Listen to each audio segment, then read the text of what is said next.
Assalamualaikum warahmatullahi wabarakatuh.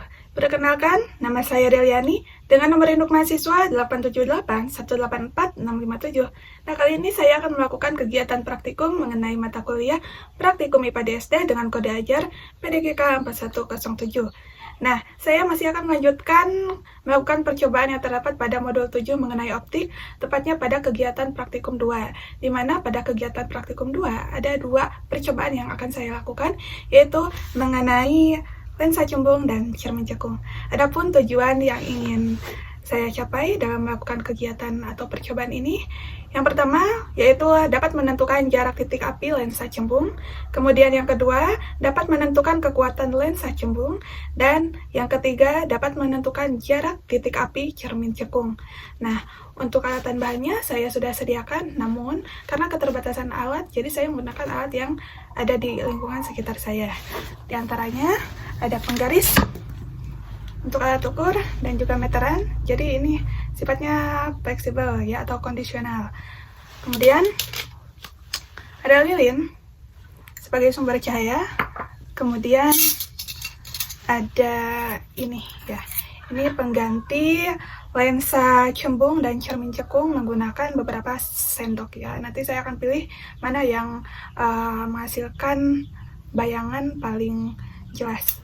Kemudian untuk layar saya akan menggunakan kertas HPS berwarna putih ya, dan meja optik itu saya gunakan alas yang ada saja.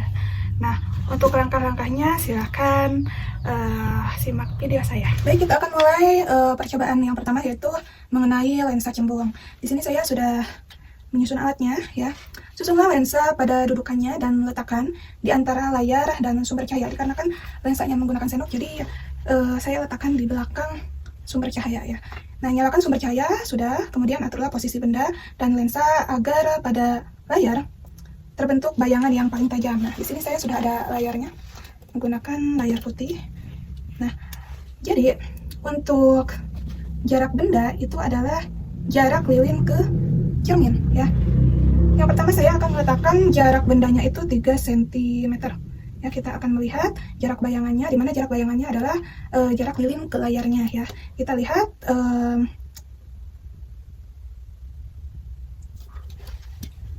bayangan yang terbentuk yang paling jelas.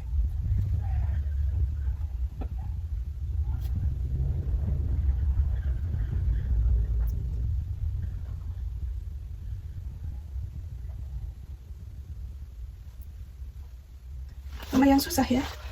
Kita coba pakai sendok.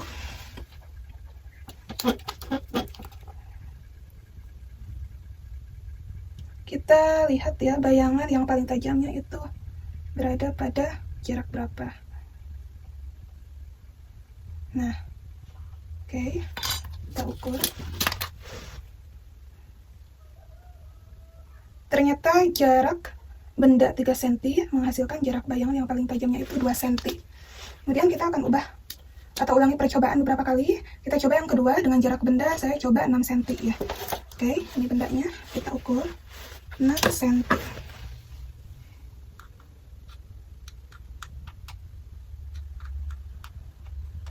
Nah, di sini.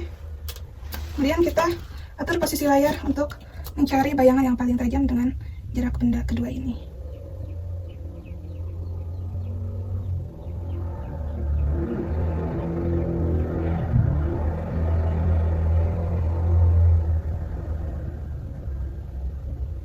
Oke, kita ukur.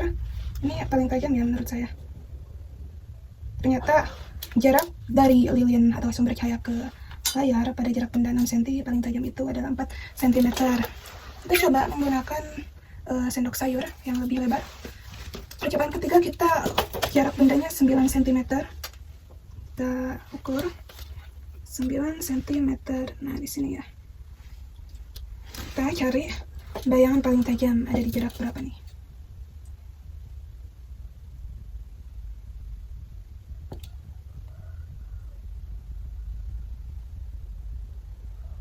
Oke, kita ukur lagi jarak bayangan.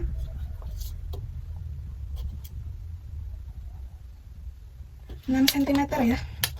Jadi jarak benda barusan 9 cm menghasilkan jarak bayangan 6 cm. Dan kita coba percobaan yang terakhir. Saya melakukan 4 kali pengulangan ya. Saya akan tentukan jarak bendanya sekarang 12 cm. Kita ukur 12 cm di sini. Kita tentukan jarak fokus bayangan. Kurang terlihat.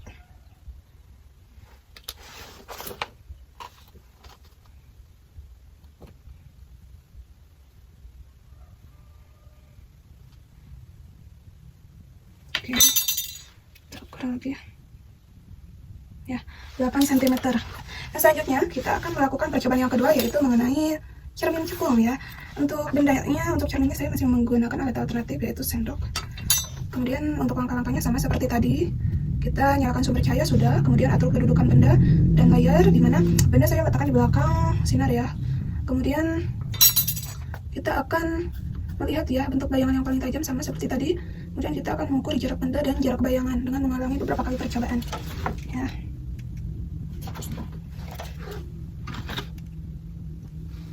Oke, kita coba. Yang pertama, jarak bendanya saya tentukan 2 cm. 2 cm.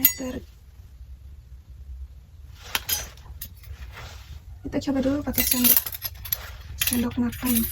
2 cm. Nah, di sini.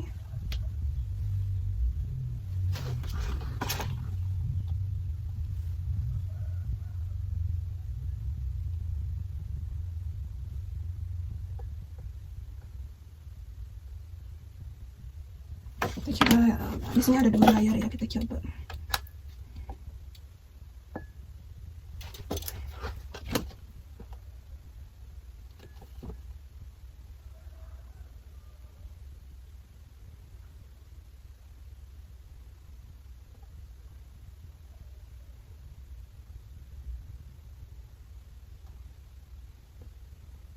Lumayan susah ya karena keterbatasan alat.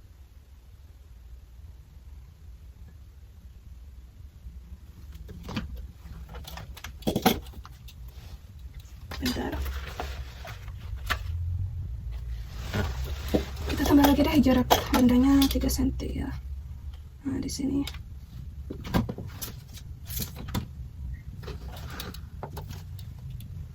Tiga cm, kita lihat titik fokusnya. Kita ukur 1 cm ya. Untuk jarak benda 3 cm menghasilkan jarak bayangan 1 cm. Kita ulangi percobaan. Kita ubah jaraknya misalnya 6 cm. Percobaan kedua, jarak bendanya 6 cm di sini. Oke. Kita cari.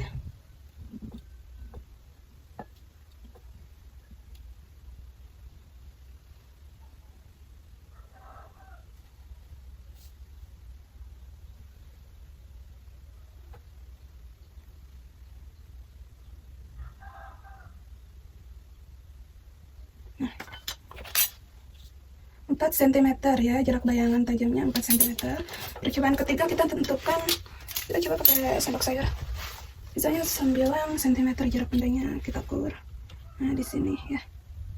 9 cm.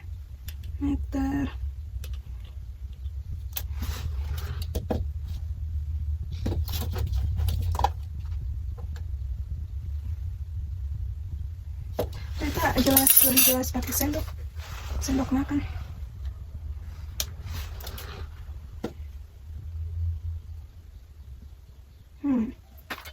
Kita ukur 7 cm. Percobaan keempat, kita jaraknya coba 12 cm ya. Di sini.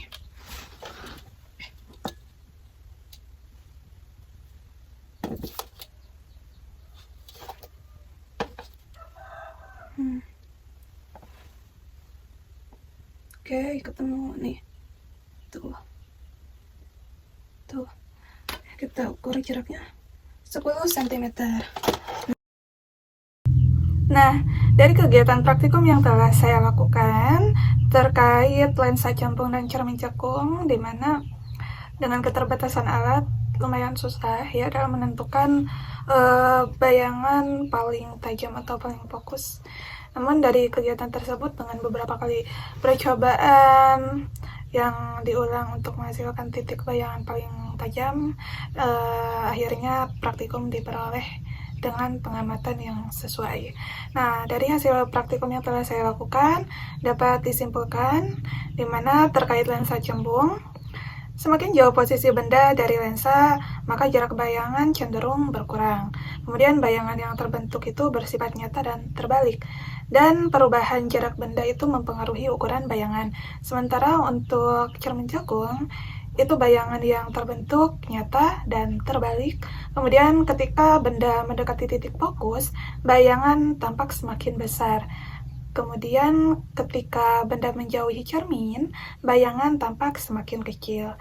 Nah, seperti itu. Sekian kegiatan video praktikum atau seperti itu. Sekian praktikum yang telah saya lakukan. Mohon maaf apabila banyak kekurangannya. Wassalamualaikum warahmatullahi wabarakatuh.